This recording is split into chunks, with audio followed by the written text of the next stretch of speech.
may know it's not always easy or cheap to find a great restaurant, but what if we told you we can introduce you to some of Central Alabama's best kept secrets, like Vestavia's Bistro V.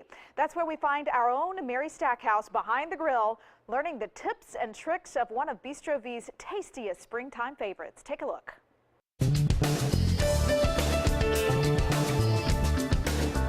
I'm here with Jeremy Downey, owner of Bistro V in Vestavia, and he's going to walk us through how to make one of his new dishes, the spring pasta.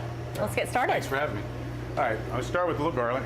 Already press it down, get some of the aroma in there. Got a hot pan, obviously, always hot pan. Get it roasting. You want that garlic flavor in there. I'm going to start with some spring asparagus. This is white and green, so the white's really nice because it does well with butter and the garlic. So add a little butter too. I like to add butter to get it moving. Kind of get just a little butter. Keep it healthy, obviously.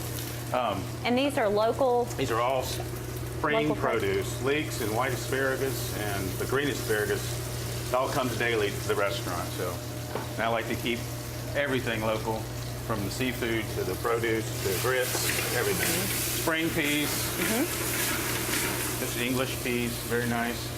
Then we got these great heirloom grape tomatoes. They're the red, yellows and those are red. pretty. And they give off a lot of acid. We want to add the gnocchi to the water.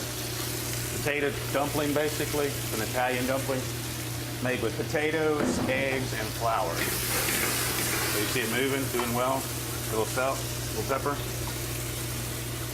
A little white wine. Can't cook without wine. This is looking fantastic already. Thank you. And then so we get that moving, a little splash there.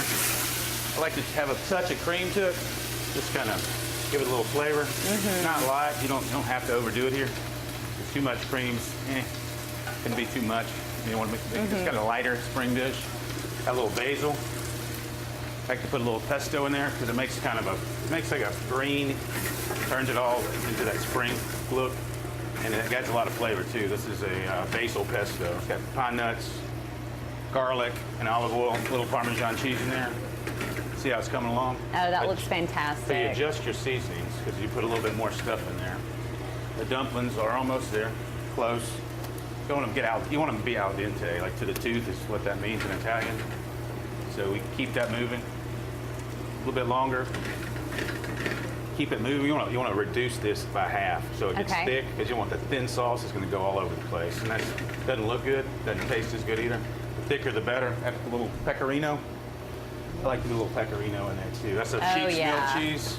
Adds a lot of flavor. And this is a popular dish. Oh yeah.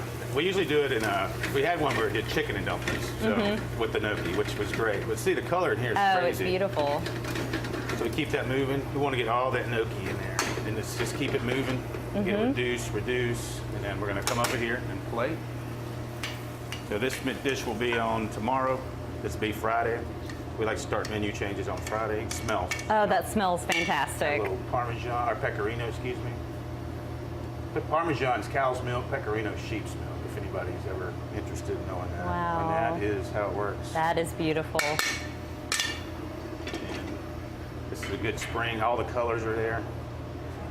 The asparagus is al dente, it's perfect. It's going to be really crisp when you bite into it. It's not overly blanched.